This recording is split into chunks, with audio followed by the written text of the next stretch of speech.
1000 మంది పృచ్ఛకులను కూర్చోబెట్టి ఇలా మీరు ఇవాళ విద్యార్థులు కూర్చున్నారు కాదు, ఇదే సంఖ్యలో విద్వాంసులు కూర్చున్నారు 1996లో కాకినాడ సూర్యకళా మందిరంలో. ఇంత సంఖ్యలో 1000 మంది పైన విద్వాంసులు, తెలుగులో సంస్కృతాల్లో అఖండమైన విద్వాంసులు, నన్ను మించినటువంటి విద్వాంసులు, నేను పాదాభివందనం చేయదగిన విద్వాంసులు. అప్పుడు నా వయసు ఎంత? 34 ఏళ్ళు.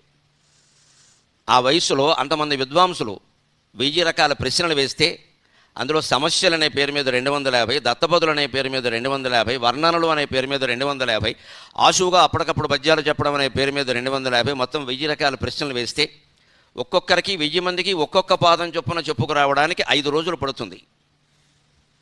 ఒక్కొక్క పాదం రోజుకి 200, 250, 200 పాదాలు మించి అవ్వవు.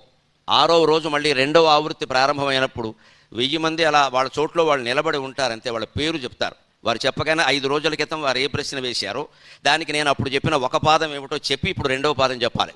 మీకు 8వ తరగతి నుంచి